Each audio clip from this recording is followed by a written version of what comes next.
What's going on, YouTube family? It's me again. Trying to pump these out. A lot has changed since I last made a video. I do have another Kendall Gray optic coming in soon. The last one was awesome. There's a lot of reviews on that. I just did the unboxing. But this is for Smith & Wesson CSX. This is the box where the gun comes. This is pretty good. It has the thinner back strap and little punch that you need to take it out, and the firing flag there, and it has the mag release for the opposite side, which I have already put in here. Boom. So I'm lefty, boom, this side. It was quite easy to replace. Tells you how to do it in there. Took me about 2.5 minutes. And that was mostly because I tried it without reading and then I had to read it again. So it's a Micro Compact 9. Has 12 round mag and a 10 round mag. It is single action only. So it really reminds me of the SIG 938 in the size and in that it fit that holster. I don't know if it's going to fit every holster in that, but that's how they were really similar lengths and sizes. And I don't have one to compare it to here.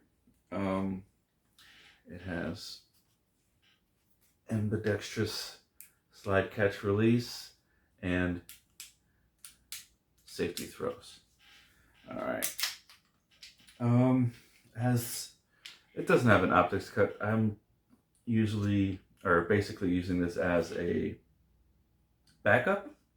So I carry either a P365 or an ARX Delta, and those have optics cuts. So this is more for, I don't know, if I get to this, it's going to be a real big problem. But I don't think it's made for that kind of tactical. You used to have a sight on it. This is, just a different class, I believe. It's aluminum frame. It's very small. Let's see here. 3.125 inch barrel. And one of the thickest manuals I've seen. It shoots really well. I took it to the range, of course. Only put about 100 rounds through it. But she cycles well. She's got a good trigger pull. There's a nice defined wall, and there's a kind of false reset, but a little further, and not much. So that took me a little bit to get used to. However, that little blade, I don't feel it factor into my shot at all. The sights are pretty good. I do have to adjust them. I can't see. I don't have my phone turned the other way. But 3-dot sights, elevation adjustable. But you can drift those side to side if you need to. Yeah, so it's got a good size grip. It doesn't have any, those polymers, they have a little give if you squeeze them hard enough. But since this is aluminum, it's perfect. If it sits, it doesn't warp, doesn't flex or anything. There's a big area without stippling. A couple of people haven't felt or felt that well, they didn't like that, and I feel fine. This is I can reach the stippling. Stippling's really good on the palm swell here. There's a good amount right there on the strap. Not much of an undercut, but it does feel comfortable in the hand. Then again, I don't have giant hands. I wear extra large gloves. Um, Comfortably, and then large gloves because that's all my hospital has. They don't have large gloves in my hospital. I'm talking latex or non-latex gloves. Exam gloves would be a better term for it. The 10 rounder. So this is my only issue here. You really got to slam these things in there. And if they're full, they don't really drop free too good. It's getting better the longer I've had it and used it. But you see they're flush, and I got it, about the thickness of my finger hanging off. One of the videos I watched said that the 12-inch should have been the 12 round should have been what it came with standard, and I do agree. This is kind of butt cheeks. It's not a real. If it was attached to the base plate, it'd be perfect. So the 12 round, you really got to slam those things in when they're full. I guess metal on metal, if these warp a little bit, it really rides inside here, and then you can see kind of where it kind of scrapes against. I just figured that's first round batch issues because that's good, because I've had this for a couple, maybe 3 weeks, 4 weeks, almost a month. Oh goodness. So all right, that's getting better. And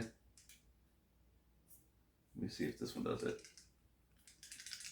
If you put more than 8 rounds, there's a rattle. Not on this one here. Let me take out 2. This one's good.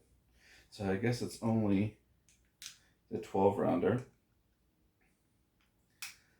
that does it. Let me see if I can get it. 2, 3, 4. There. It's a little more pronounced one. But that only happens at 8. See, let me take one more out. That goes away. So, all in all, I'd use this as a main defense piece for EDC, especially down here in Florida. Loading is a bitch too, especially here in Florida. Wear a lot of shorts. I wear a lot of basketball shorts all the time, and I have a bum bag that I use. Uncle Mike's, I believe, made it, and has a strap on the inside, Velcro, for a good draw. I do have, I think this is a size 1, sticky holster. This is pretty good for front pocket carry. Doesn't move much. Like I said, this is my backup. So, and you can keep it cocked and locked. So, with the safety up. And it's pretty well placed. It doesn't stick out too far at all. So, to drop that, it's a little more effort to put it back on, but if you have it on, it's you can probably get it to where you push out when you're drawing. Boom, it's already out. So I'm not one for safeties much, but they're there. You can use it. You can choose to use them or not. It's just another feature of the gun. And to disassemble, which I'm not going to do. Just push that pin out. So you'll see that just align that little, there's a tiny little notch in there. You align that, you pop out that pin there, this will release, and it just disassembles. So, I mean, that's a little complicated, but it's not that bad.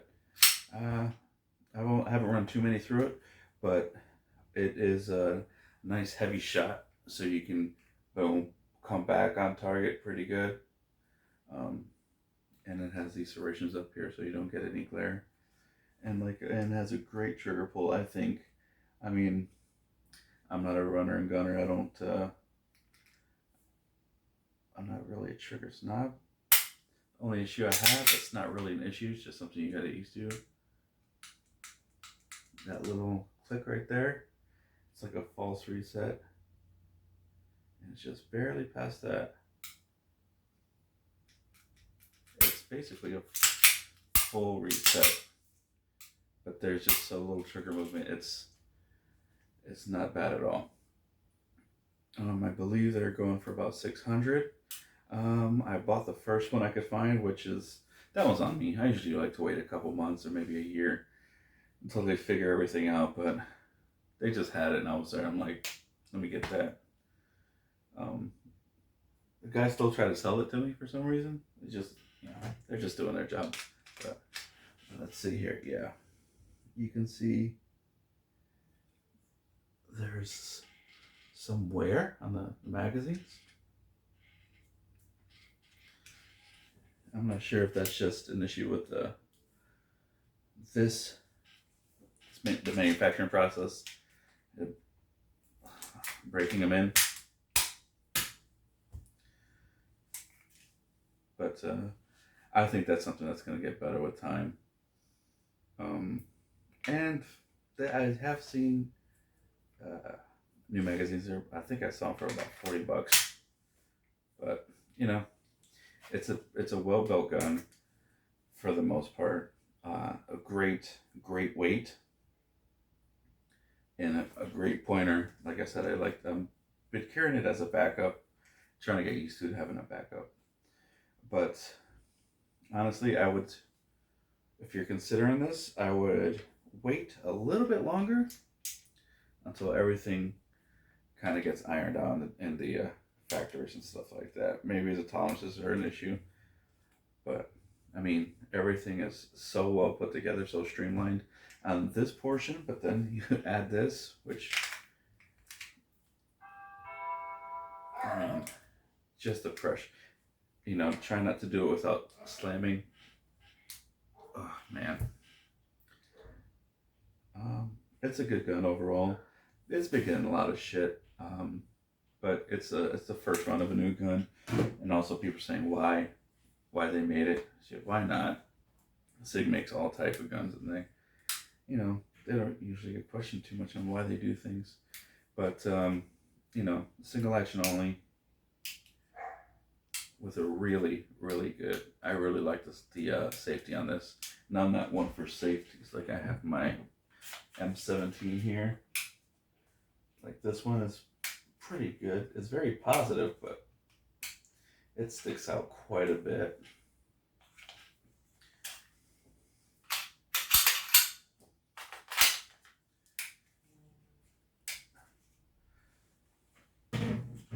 I was very happy it came with the left-sided mag release. It was a good buy. Not mad at it. I'm going to keep trying to carry it, see where else I can fit it. And that's all I got to say about this right now. Let me know if you have any questions in the comments. Oh, God. Just slap it in there. That was the CSX by Smith & Wesson. And a couple of other guns I just got. Why not? I'm not going to make any videos on them, so I figured I'd show you. It's the PT-22 Poly by Taurus. It was just a good deal. Couldn't pass it up. It has that tilt-up barrel because this... Oh, boy. That slide is something else there. Maybe if I didn't have it on safety. And now it's double feeding. But yeah, it has a tip up barrel because it's so so difficult to ride that slide. So I'm gonna fix this real quick without crushing my finger. Oh, look at me, Ma, I did it. Long pull. Double action only. It's fun. I'm not gonna carry this ever, but you know, you just throw it in the bag, you know. If you got someone else coming, you give them something to shoot, something to start off with, something small, and a good size grip. And this gun. I like tiny weird guns, and this was the right price. It's a Jennings J22. I haven't shot this yet. I just got it. It's got the mag release down here. I believe that's 8 rounds in there. These are legendary in how terrible they are. So we'll see that. And in such, I'll show you how you can move the safety around. So that's probably a $20 fix I have to find. I found a website with pieces and blueprints and stuff. So, you know, it's just a cool little shit gun. I know. You can toss this anywhere too. You could probably toss it in a boot. Biggie Small style 222s in your shoes. It was there. Had to get it. I love tiny bounce guns. Well, all right. That's all I got today. I probably should do my AREX, but there's a lot of videos on the AREX Delta. I have the AREX Delta X, and I've been carrying it for a while, so I might do one of those. But I got a new 300 Blackout American Ruger, or Ruger American, I'm sorry. And I got, maybe when I get the can, I'll start doing that video. All right, take care, YouTube world. Thanks for watching.